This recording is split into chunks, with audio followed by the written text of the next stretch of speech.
Philip Mailander, o filósofo suicida. Ninguém levou o pessimismo filosófico tão a sério quanto o filósofo alemão Philip Mailander. De forma abismal e fiel, por vezes poética, conduziu e viveu de acordo com sua própria metafísica. 1841, o filósofo que tirou a própria vida. Nascido na Alemanha em 1841, foi fruto da vontade de seu pai sobre sua mãe, que por sinal não queria ter mais outro filho. Caçula de 6 irmãos, filho de pai autoritário, logo forçou a ir para a escola em Dresden, onde poderia tornar-se um comerciante bem-sucedido. Aos 19 anos, trabalhou em um entreposto comercial na Itália, o que o possibilitou aprender italiano.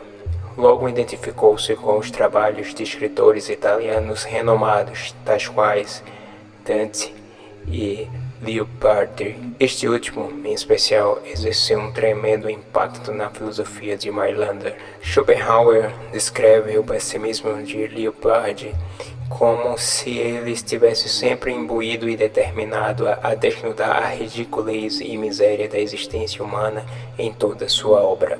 A monotonia e a rotina de seu trabalho diário na Itália o conduziu a fugir da realidade, lendo obras de poesia e filosofia.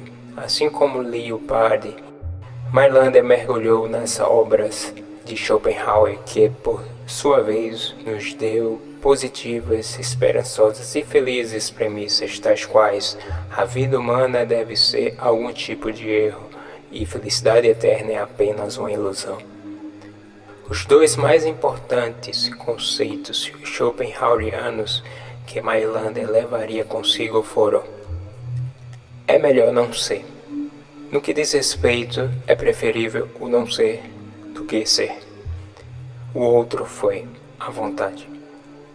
Para Schopenhauer, o mundo é dirigido pela vontade, que por sua vez é um esforço irracional e sem objetivo. Vontade esta que por si só já é a causa de todo o sofrimento e miséria humana. 1863. Mailander retorna para a Alemanha em outro maçante e entediante serviço, agora trabalhando para seu amado pai. Sua mãe faleceu em seu aniversário 2 anos depois. 1869. Ele consegue emprego em um banco e com isso deposita uma grande esperança de se conseguir finalmente um meio para se ter uma vida decente. 1873. O mercado de ações quebra e isso por si só arruína o plano do então jovem filósofo Mailander. Logo então deixa seu emprego e enquanto segue uma curta carreira militar, gasta os próximos 3 anos de sua vida escrevendo a Filosofia da Redenção, sua obra mor. Um trabalho que articularia todo o seu sistema de filosofia em um tratado metafísico. Já em 1876, ele pergunta a si mesmo se sua vida ainda tinha ou não algum valor para a humanidade. De súbito descobre que havia concluído tudo o que tinha para concluir em vida aos seus 34 anos de idade. Após a publicação do primeiro volume de sua obra, se enfoca numa pilha de livros de seu próprio tratado metafísico, a Filosofia da Redenção. Uma das mais imaginativas e únicas ideias já vistas no campo da filosofia. Um dos pilares de sua filosofia é a respeito da morte de Deus. A teoria que antecedeu influenciou a famosa e célebre frase de Nietzsche, Deus está morto, contida na sua obra chamada Gaia Ciência. Mailander aponta para o quão estranho é o fato do mundo aparecer simultaneamente unificado e fragmentado ao mesmo tempo. Às vezes nos sentimos como se fôssemos um com tudo e todos ao nosso redor, e às vezes nos sentimos totalmente sozinhos, desolados. Paradoxalmente, o homem é tanto parte da natureza quanto um ser à parte da mesma, ou seja, distinto. Mailander acreditava que o universo em algum momento era apenas um ponto de singularidade, uma unidade perfeita e que progressivamente tornou-se cada vez mais fragmentada desde a sua concepção. Essa unidade primordial inicial, Mailander chamou Deus, e que esse ser, Deus, tinha total consciência da não existência, levando mesmo a um anseio pela não existência. Teria chegado à conclusão que a não existência era preferível do que a existência. Lembrando que, assim como a maioria dos pessimistas, Mailander afirmava que a aniquilação era preferível, que o nada e a não existência seria muito melhor do que o existir. Então, Deus em sua metafísica teria chegado naturalmente à mesma conclusão, uma vez que seríamos reflexos dessa unidade maior, porém fragmentada. Contudo, não poderia Deus simplesmente extinguir-se do nada, uma vez que isso seria contra a sua própria natureza. A alternativa então foi conduzir-se em um processo de autofragmentação, tirando a sua própria vida de forma a continuamente dividir-se e esvair-se de forma tal que o universo cada vez mais se fragmentaria em partes cada vez menores, até não mais existir por completo, o que denominou por entropia das forças, sendo responsável, por assim dizer, não só por ter influenciado Nietzsche em sua célebre frase "Deus está morto", mas a própria ciência e a psicanálise de Sigmund Freud, no que diz respeito ao conceito da pulsão de morte encontrado em todos os indivíduos. Pois é, Mailander deu-nos essa assustadora ideia de que o mundo é apenas o corpo de Deus em decomposição, apodrecendo e deteriorando-se continuamente. Mas por que Deus buscaria regozijo através de sua própria aniquilação? Sabemos que Mailander gostava muito do conceito de vontade estabelecido por Schopenhauer. Como anteriormente mencionado, o desejo encontrado em tudo e que, por sua vez, parece não haver um objetivo exato para tal. Por exemplo, animais esforçam-se para sobreviver, plantas lutam para crescer e desenvolver-se.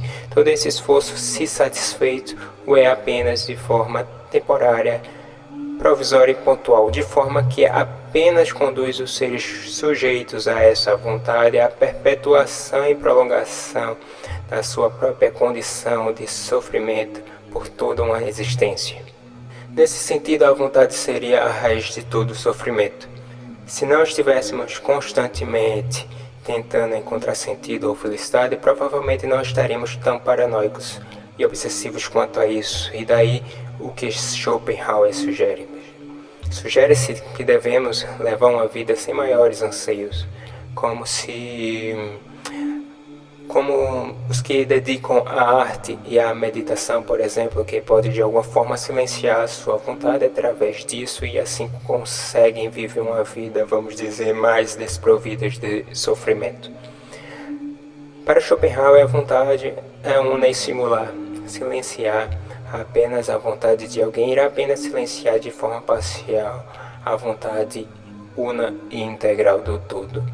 No que diz respeito a isso, Mailander discorda totalmente de Schopenhauer. Para ele, a vontade não é una e integral. Para ele, a vontade está fragmentada em múltiplas vontades. Não há como uma vontade unificada, una. Uma vez que essa unidade primeira, Deus, teria se fragmentado, objetivando a sua própria aniquilação. Logo, a morte seria preferível do que o asceticismo praticado pelos santos ou a criação artística, que por sua vez só prolongam ainda mais o sofrimento. Sendo assim, a escolha consciente pela morte seria mais sensata e estaria em total consonância com a vontade de Deus, uma vez que isso corrobora com o seu anseio e plano inicial primevo pela eterna e absoluta não existência.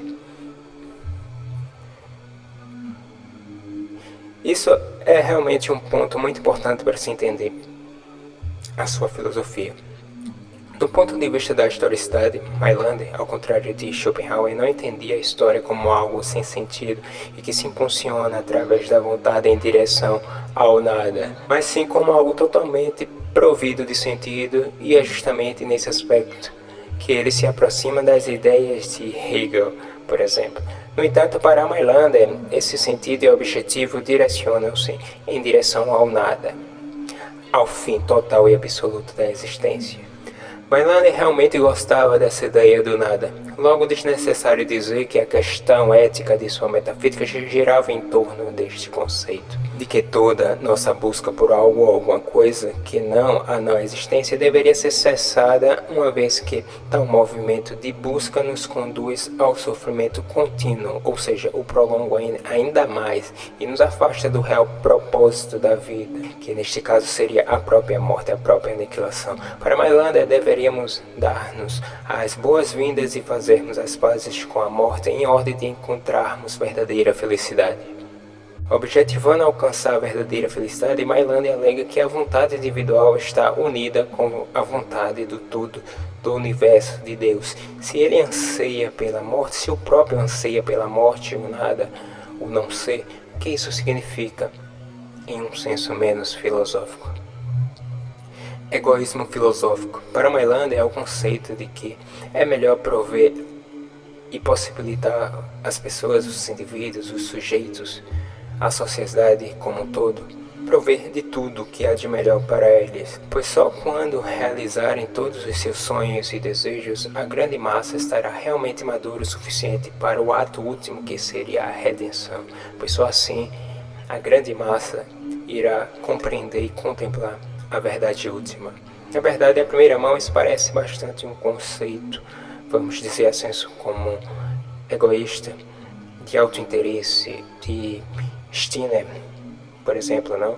O que distingue o conceito de Mailander de Stirner é que Stirner, a questão do autointeresse, da autossatisfação, de forma que essa autossatisfação é apenas um fim em si mesma, enquanto que para Mailander isso é apenas um meio para um fim muito maior. Em outras palavras, o egoísmo em Mailander significa promover a humanidade, capacitar os indivíduos de forma a possibilitá-los a obterem e vivenciarem de tudo aquilo do qual os mesmos julgam por verdadeira felicidade e que, em realidade, os faltam. Pois só assim essa mesma humanidade estaria madura o suficiente para compreender e aceitar a verdade da vida, podendo assim a política corroborar com a mesma na realização de seu fim último. Em outras palavras, em última instância, é como se a vida pedisse a morte, porém a miséria e a pobreza seriam um entrave para as pessoas compreenderem isso. Apesar de sua obsessão pela morte, seu principal objetivo era reduzir o sofrimento humano. Mailander queria que as pessoas que ainda viam a vida como um bem maior a vivessem de forma o mais satisfatória possível. Daí seu interesse por política, que por sua vez refletia uma espécie de progressismo considerado raro até então entre outros pessimistas reacionários de sua época. Mailander distinguia-se de outros socialistas de seu tempo também. Acreditava que essa tal de revolução pregada era totalmente desnecessária e inútil, assim como de que o socialismo só seria atingido através de um processo parlamentar. Ele, na verdade, era binacionalista, o que ia totalmente de encontro às ideias de Marx no que diz respeito à internacionalização do socialismo. Sem falar que ele tinha uma visão bem particular a respeito do Estado. Acreditava que o Estado era totalmente necessário em ordem de suprir as necessidades básicas da população e como mantenedor da ordem social. Mailander, nesse aspecto, parecia bastante utópico em meio ao seu fervoroso pessimismo encontrado em sua metafísica, que por sua vez pregava como visto o nada absoluto em detrimento de tudo o mais. Sem dúvida, Mailander tinha obscuras e perturbadoras ideações filosóficas. Via nossas vidas como fragmentos do corpo de um Deus que agoniza e apodrece. Não é nada alentador e agradável de fato, nem mesmo para o mesmo, pois suas crenças o estavam impactando diretamente em sua vida pessoal, conduzindo por fim ao suicídio derradeiro, antes mesmo dele receber qualquer reconhecimento por sua obra, coisa que com certeza o mesmo não via o menor sentido. No entanto, Philip Mailander nos presenteou com conceitos dos quais podemos manter-nos esperançosos, mesmo depois de aceitarmos as mais obscuras das concepções de vida. Para Friedrich Pisser, renomado professor de filosofia e estudioso estadunidense do assunto, segundo ele, Mailander, pelo que ele entendia, tinha uma tremenda empatia pelo sofrimento humano comum e a maior parte de seu sistema de pensamento foi preocupada com aquela grande massa de pessoas e trabalhadores pobres e miseráveis.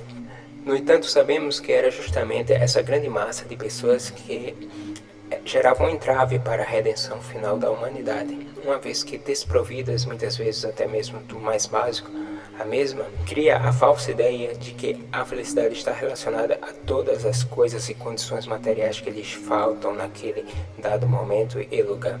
Daí o enamoramento do Mailander por política, educação e alguns conceitos do socialismo à sua maneira, é claro. Sua personalidade era geralmente descrita como gentil e afetuosa, talvez como um símbolo, um totem de sua aceitação do caos e finalidade última do mundo e das pessoas. Philipp Mailander, através de seu brilhante filosófico, por vezes poético pensamento, nos deixou como legado a sua visão de homem e de mundo através de seu tratado metafísico, intitulado Por Filosofia da Redenção. Apesar de toda a sua obsessão pela aniquilação da vida, o mesmo nos deixou ensinamentos tais como os de cooperação, humildade política e garantia no atendimento das necessidades básicas para todos, assim como uma grande preocupação com a educação. Inclusive, a moral e ética encontrada no cristianismo e no budismo, por exemplo, seriam modelos de conduta plausíveis apontados, pois estariam de acordo com o conhecimento final do homem e do mundo que, por sua vez, apontam para a redenção final. Para Mailander, toda e qualquer ação é motivada pelo egoísmo, mesmo na compaixão. O objetivo final é sempre o bem do agente, porém, com conhecimento adequado, o homem poderia sair do egoísmo individual, no qual o mesmo anseia o próprio bem, e alcançaria o egoísmo, o estado de egoísmo coletivo, no qual o agente visaria não mais apenas o próprio bem, mas o bem comum, uma vez que o mesmo chega à consciência maior de que, de fato, só poderá, por sua vez, evitar ou minorar seu sofrimento, evitando o sofrimento do outro, do seu próximo.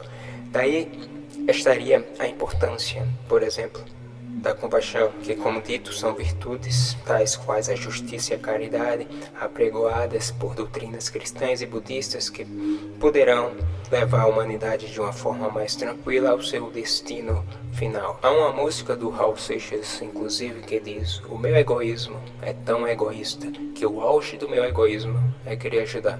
E aí, será que o Raul leu Mailander? Fica a pergunta aí. Por fim, gostaria de finalizar dizendo que é bem claro que eu mesmo sofria de depressão, porém, devido à sua grande inteligência, o mesmo se utilizou muito bem de mecanismos de racionalização de forma tal que pôde dar sentido maior para seus biopsicossociais problemas, através de sua filosofia, no qual, por sua vez, conseguiu defender de forma brilhante e decente sua tese filosófica, apesar dos erros lógicos, claro, inerentes e comuns a todos os sistemas filosóficos e metafísicos encontrados, nada disso ofuscou ou ofusca o brilho, a profundidade, a beleza e o gênio postos de forma tão verdadeira, visceral e fiel em sua obra.